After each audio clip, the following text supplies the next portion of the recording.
The liquid warning. Commander Elix of the Nexari Federation vessel Infinite Logic had witnessed countless cosmic wonders during his 3 centuries of space exploration. He had seen the birth of stars in the Helion nursery, navigated the reality-bending corridors of the quantum maelstrom, and even survived direct communication with the fifth-dimensional thought entities of Vega Prime. But nothing, absolutely nothing, had prepared him for the horror of witnessing the human cry. Supreme Commander, the human ambassador is malfunctioning.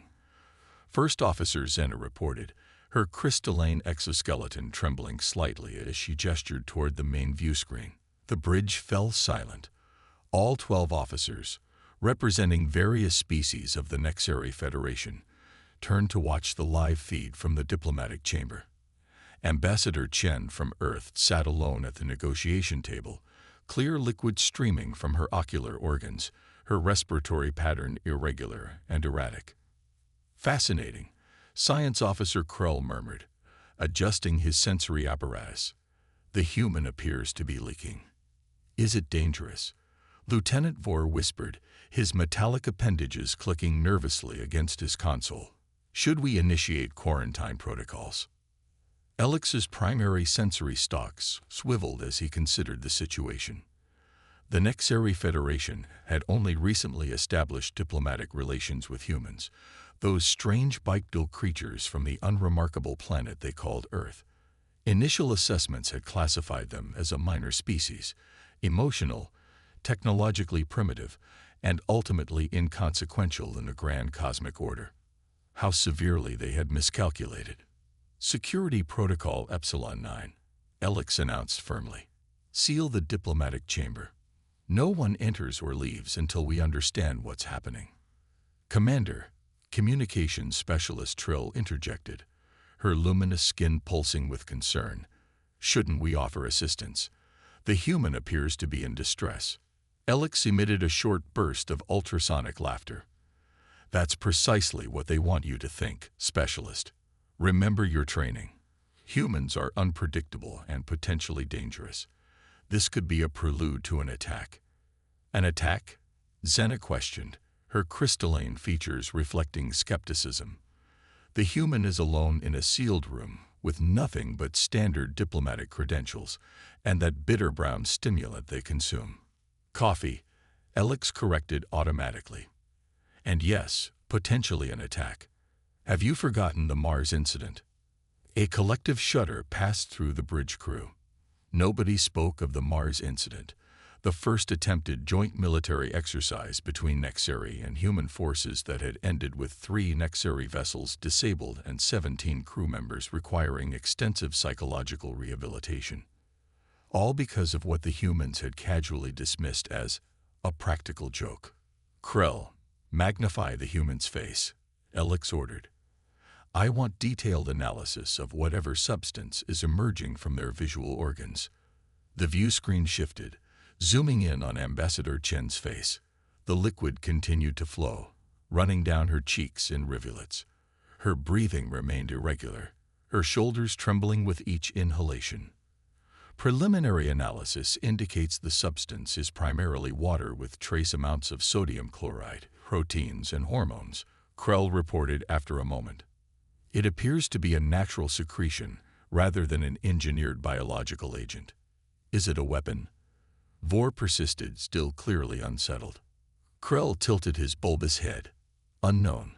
The composition itself isn't harmful, but I cannot rule out unusual properties when it interacts with atmosphere or surfaces.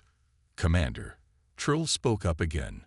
According to the cultural database, humans sometimes produce this fluid when experiencing extreme emotional states. They call it crying or tears. Elix's primary heart quickened its pace. Emotions, of course. That was what made humans so difficult to predict, so impossible to quantify with standard behavioral algorithms. Their actions weren't governed by logic or evolutionary efficiency. They were driven by these chaotic, primitive emotional responses. His communication implant vibrated unexpectedly. Elix glanced down and felt his secondary and tertiary hearts stutter simultaneously. Message from High Command, he announced, his vocal patterns dropping to their lowest register. Classification: ultraviolet. The bridge went silent. Classification ultraviolet meant only one thing: existential threat to the Federation. Transfer to my private terminal, Alex ordered, retreating to his command alcove. The protective shield hummed to life around him as he accessed the encrypted channel. Fleet Admiral Xorix's gaunt face materialized, looking even more severe than usual. Commander Alex, the Admiral began without preamble, our intelligence division has detected a concerning development in your diplomatic exchange with the humans. Yes, Admiral. The human ambassador is exhibiting unusual behavior. They are producing liquid from their ocular. Crying, Admiral Xorix interrupted sharply. They're crying, Commander, and you've completely misunderstood the significance. Alex felt his exoskeleton cool several degrees. I don't understand. Our xenopsychologists have been analyzing human emotional responses since first contact, the Admiral explained. We've discovered something troubling. The ancient Nexeri leaned closer to the camera. When humans cry, Commander, it signifies one of two possibilities. Either they are experiencing personal distress, or, Alex prompted when the Admiral paused, or they are about to eliminate a perceived threat. Alex's sensory stalks went rigid with shock. That cannot be accurate. It is, Admiral Xorix insisted grimly. We have evidence from their own historical archives. Humans sometimes cry before engaging in combat, before executing enemies, even before annihilating entire populations. They call it tears of rage, or crying for the fallen. The pattern is unmistakable. Alex glanced back at the view screen where Ambassador Chen continued to release liquid from her eyes. She appeared so harmless, so vulnerable. What should I do, Admiral? Determine what triggered this response immediately, and prepare your defensive systems, just in case. The transmission ended abruptly. Alex dissolved the privacy shield, feeling the weight of command bearing down on his exoskeleton. Status update, he demanded. The human is requesting direct communication, Xena reported immediately. After a moment's hesitation, Alex nodded. Put her through. Ambassador Chen's tear-streaked face appeared on his command terminal. Her eyes were reddened, a disturbing physiological response that somehow made humans look even more alien. Commander Alex, she said, her voice surprisingly steady. I apologize for my emotional display. I just received news from Earth. Alex's appendages tightened around his command chair.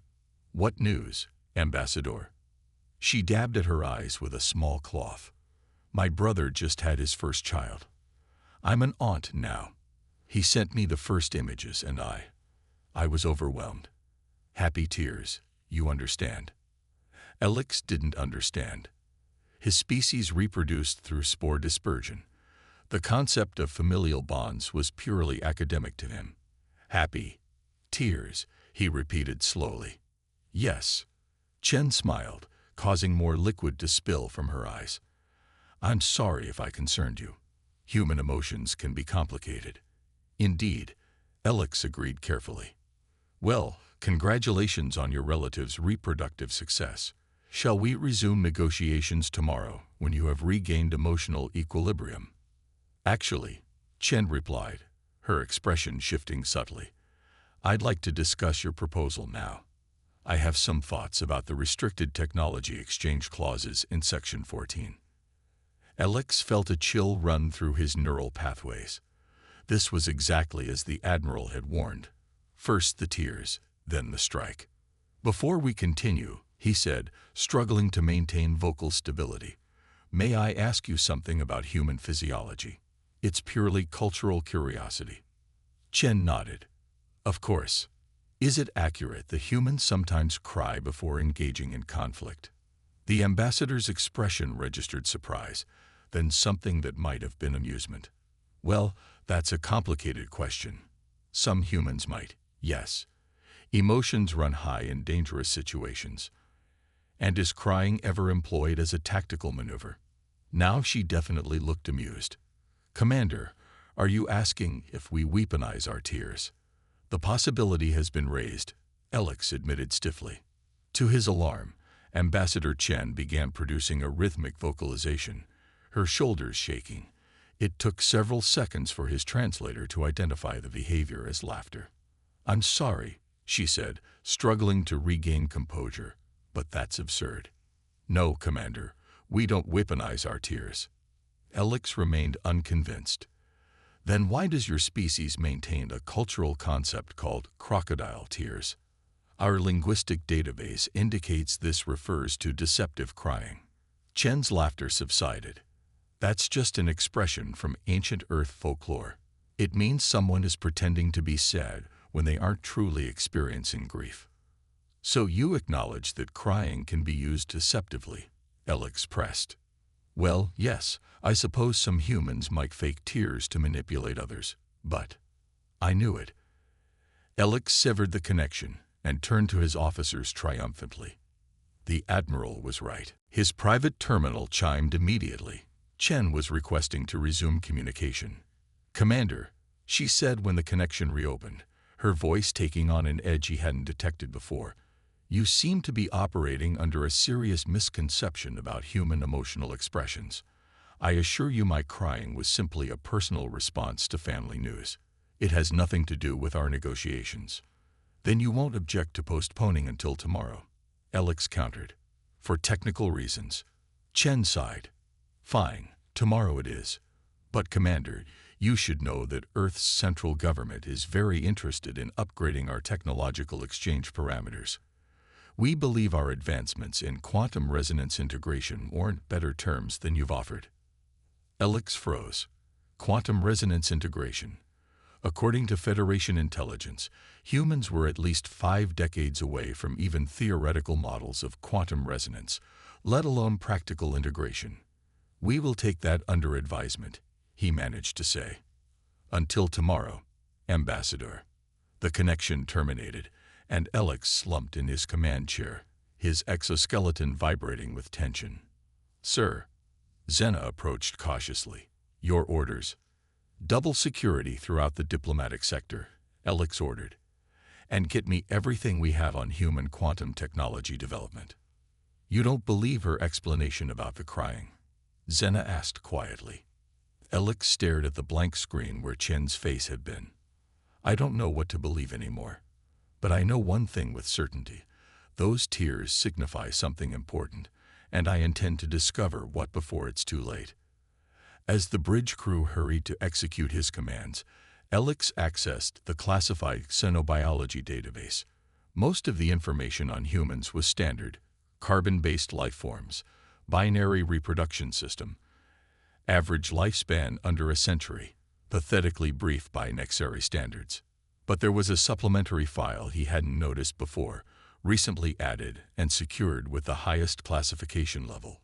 Even with his command authorization, Alex needed to execute an emergency override to access it. The file was titled simply, Human Emotional Warfare. Alex's appendages hovered over the interface. Did he truly want this knowledge? Part of him, the pragmatic survivor who had navigated 3 centuries of interstellar politics, screamed to delete the file and recommend immediate termination of all human diplomatic relations. But another part, the scientist and explorer that had propelled him to command, needed to understand. He opened the file. Hours later, Alex sat alone in darkness, illuminated only by distant stars visible through his viewport. The information he'd discovered disturbed him on a fundamental level. Humans didn't just cry. They laughed, they shouted, they whispered. Their entire communication system was layered with emotional subtext that could completely alter the meaning of their words. They could say one thing while meaning another. They could lie not just with false statements, but by manipulating every aspect of their vocal patterns, facial expressions, and body language. Most terrifying of all, they could form emotional attachments to anything.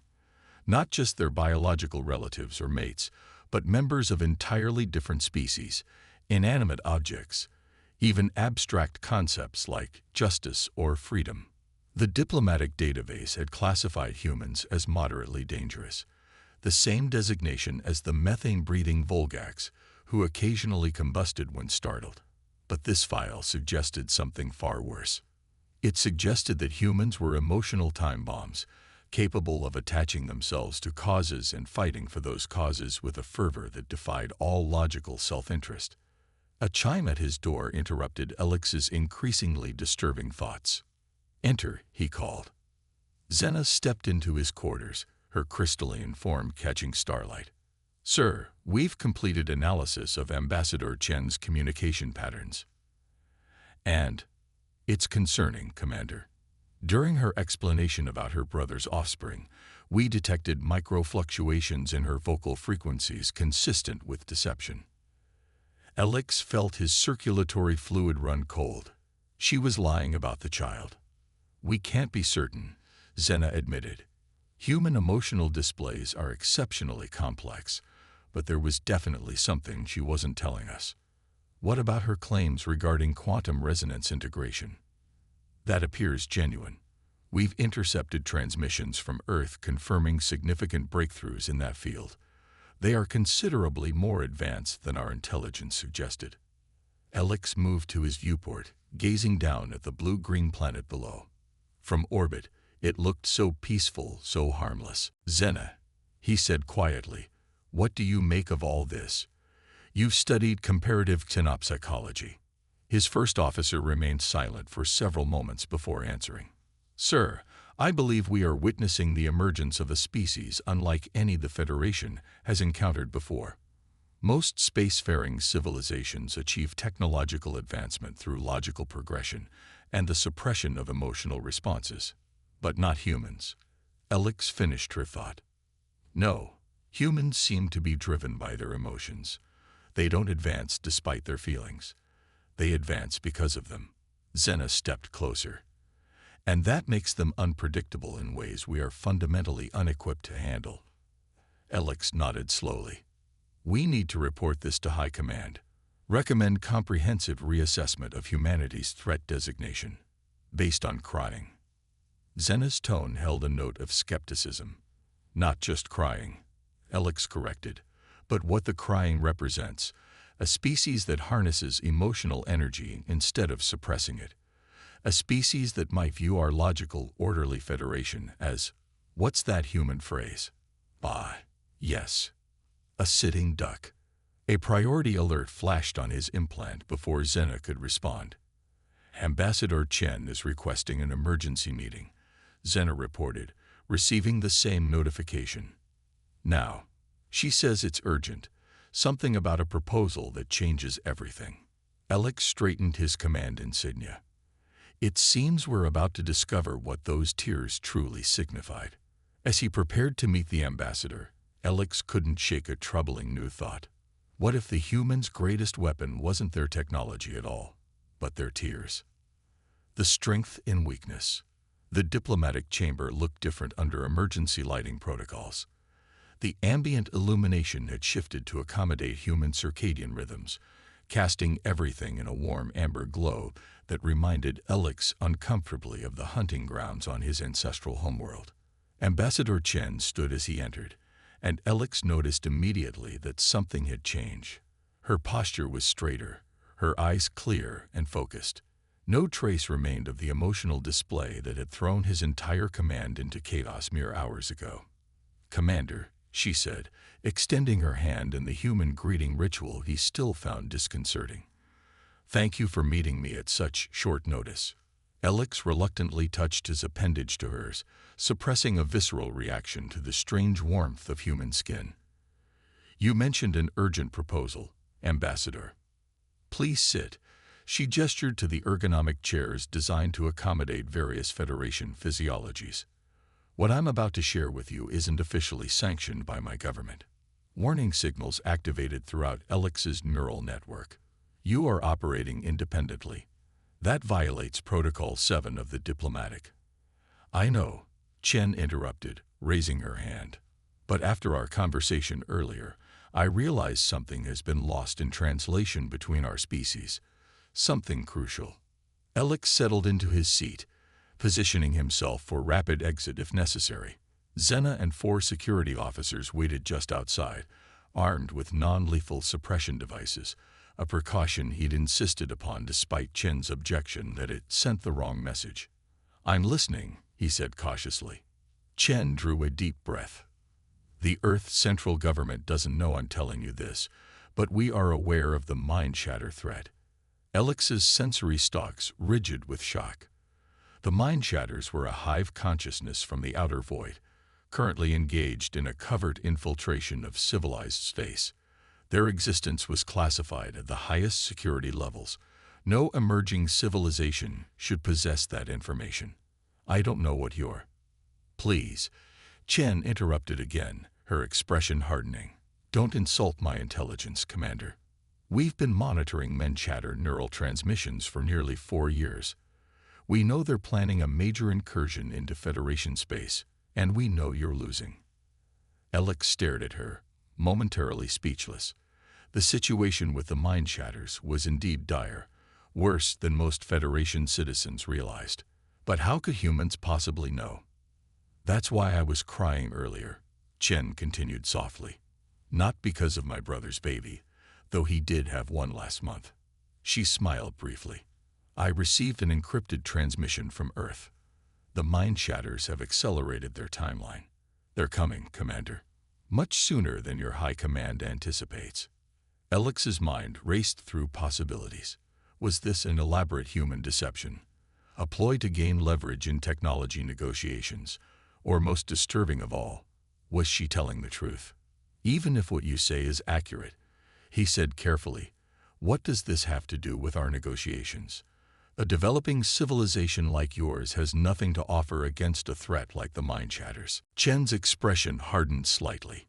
"That developing civilization designation is precisely the problem. Commander, your Federation has seriously underestimated humanity." "So I'm beginning to suspect," Alex muttered. "Let me show you something." Chen retrieved a small device from her pocket. "This contains technical specifications for a system we've developed. We call it the empathic resonance field." She placed the device on the table between them. An unremarkable crystalline cube no larger than a standard nutrient capsule. "You smuggled unauthorized technology onto my vessel." Alex eyed it suspiciously. "Not a weapon," Chen clarified. "The mind shatters operate as a collective consciousness, correct? Their neural pathways interconnected through quantum entanglement, giving them perfect tactical coordination, but leaving them vulnerable to synchronized system failures." Alex felt his circulatory fluid chilling. That information was even more classified than the mind shatter's existence, if humans had somehow obtained it. "The empathic resonance field," Chen continued, "exploits that vulnerability. But instead of destroying their consciousness, it does something your scientists probably never considered. It makes them feel." "Feel what?" "Everything." Her eyes took on an intensity that made Alex want to retreat. Every emotion in the human spectrum, transmitted directly into their neural network. Joy, sorrow, hope, fear, love. She leaned forward. Empathy. Alex nearly emitted an ultrasonic burst of disbelief.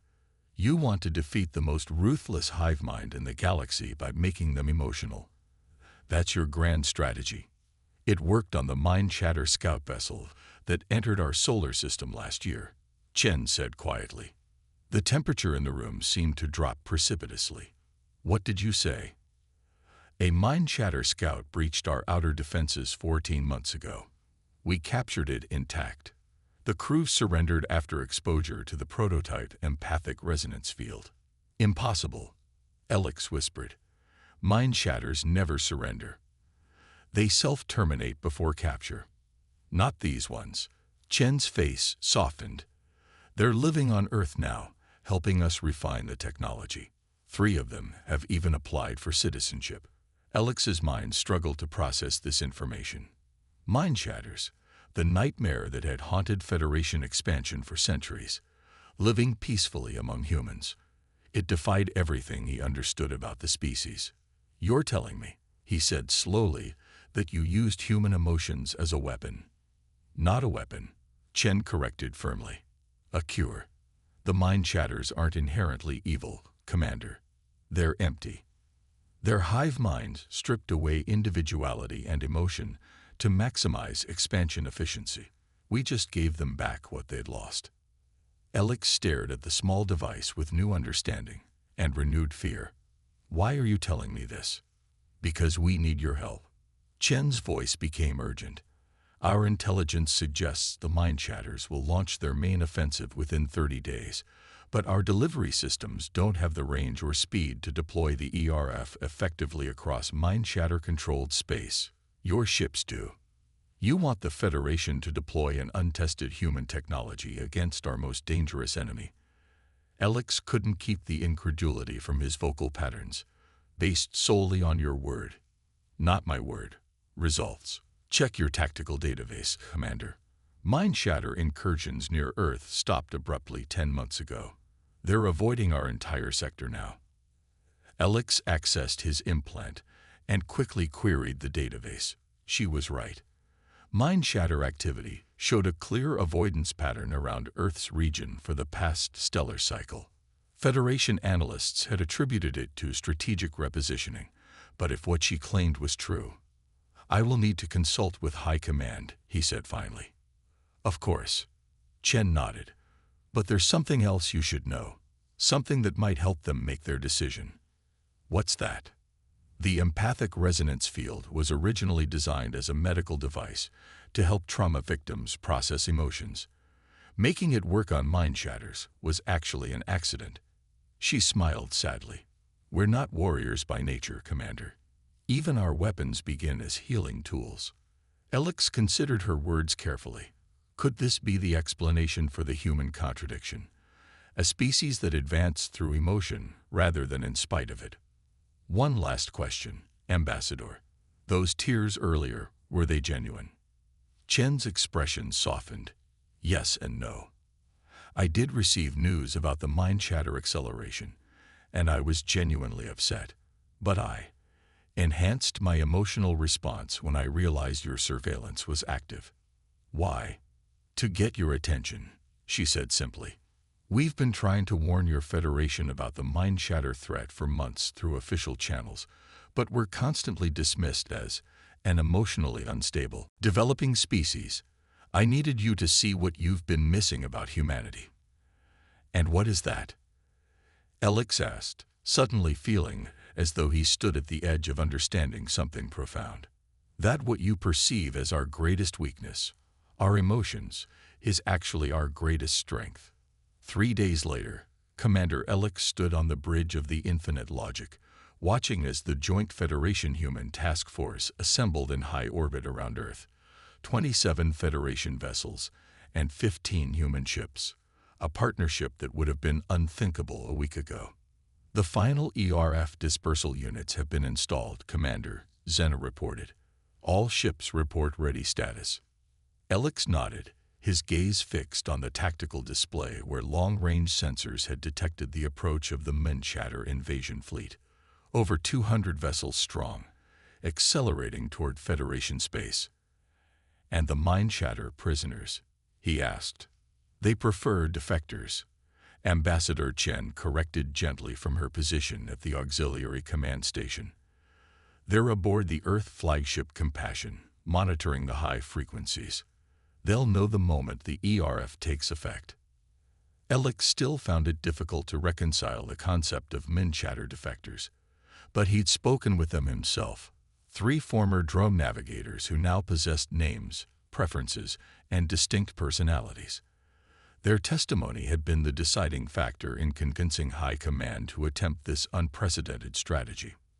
The mind shatter fleet has entered deployment range, Tactical Officer Vore announced. They've detected us. Their formation is shifting to attack configuration. All vessels, maintain position, Alex ordered. Deploy ERF on my mark. This was the moment of truth. If Chen was wrong, if the empathic resonance field failed, the combined Federation human force would be vastly outnumbered. They would become the first casualties in what would likely become the final mind shatter offensive. Commander, Communications Specialist Trill reported suddenly, We're receiving a direct transmission from the Mind Shatter command vessel. They're requesting to speak with you. Alex exchanged a startled glance with Chen. The Mind Shatters never communicated before attacking. Never. Put it through, he ordered. The view screen flickered, and a Mind Shatter overmind appeared. A grotesque amalgamation of organic and technological components, its multiple sensory arrays pulsing with sinister energy. Federation vessel, it intoned, its synthetic voice devoid of inflection. You will surrender your human allies immediately. They represent an unacceptable contamination risk to collective consciousness. Compliance will result in merciful termination for Federation species. Alex felt a strange calm descend over him. I have a counter-proposal, he replied. Experience what they have to offer. He gave the signal, and across the assembled fleet, the empathic resonance field generators activated simultaneously, sending an invisible wave of energy toward the Mind Shatter Armada. For several tense seconds, nothing happened. The Mind Shatter vessels continued their approach, weapons systems powering up. Then, one by one, they began to falter. It's working, Chen whispered beside him. Their neural network is absorbing the emotional patterns. The Mind Shatter overmind on the view screen convulsed, its synthetic voice distorting. What? What is happening? What is this sensation? You're feeling, Chen answered simply, perhaps for the first time. It is overwhelming, the overmind said, its voice developing something akin to tremors. So much, so much. Mind Shatter vessels are powering down weapon systems, Tactical Officer Vor reported incredulously. They're breaking formation. On the view screen, the overmind was experiencing what Alex could only interpret as an emotional breakdown, its composite features contorting, its vocal patterns fracturing into multiple overlapping voices. We never knew, it said, and for the first time, Alex heard genuine emotion in a Mind Shatter voice. Wonder, regret, sorrow, all mingled together. We never understood what we were missing. You can understand now, Chen said gently. You can choose differently. The overmind seemed to gather itself, its components realigning. We request dialogue. We request understanding. We request feeling. Stand down your fleet, Alex said, and we will help you. We are standing down, the overmind replied. We wish to feel more. We wish to understand. As the transmission ended, stunned silence fell over the bridge. The tactical display confirmed it. All 217 Mind Shatter vessels had powered down offensive systems. The greatest threat the Federation had ever faced had been neutralized without a single shot fired. I still don't entirely understand, Alex admitted, turning to Chen. How can emotions defeat a force that conquered a quarter of the galaxy? Because emptiness can never truly defeat fullness, she replied. The Mind Shatters try to achieve perfection by eliminating emotion, but they only created a void within themselves, a hunger they didn't even recognize until now. Alex considered this. And the crying? Was that truly a signal of strength? Chen smiled. Tears can come from joy or sorrow, weakness or strength, but they always come from feeling deeply, and that's something worth protecting in any species. Looking out at the stars, at the mingled fleet of Federation and human vessels facing the now dormant Mind Shatter Armada, Alex understood something fundamental had changed. The Federation had always prized logic and efficiency, viewing emotions as evolutionary liabilities to be overcome. But humans had taken a different path. They had embraced their emotions, harnessed them, transformed them from weaknesses into strengths. And in doing so, they had achieved something the logic-driven Federation could not. They had connected with their enemy on a level beyond reason or calculation. Admiral Torix was correct about one thing, Alex said after a moment. Human tears were indeed a warning. Of what? Chen asked. Of the end of the old way of thinking, he replied. And perhaps the beginning of something better. As orders were relayed and the unprecedented joint mission to assist the Mind Shatter fleet began, Alex found himself experiencing something unfamiliar, a warm sensation in his neural pathways, a subtle shift in his perception. If he had been human, he might have recognized it immediately. It was hope.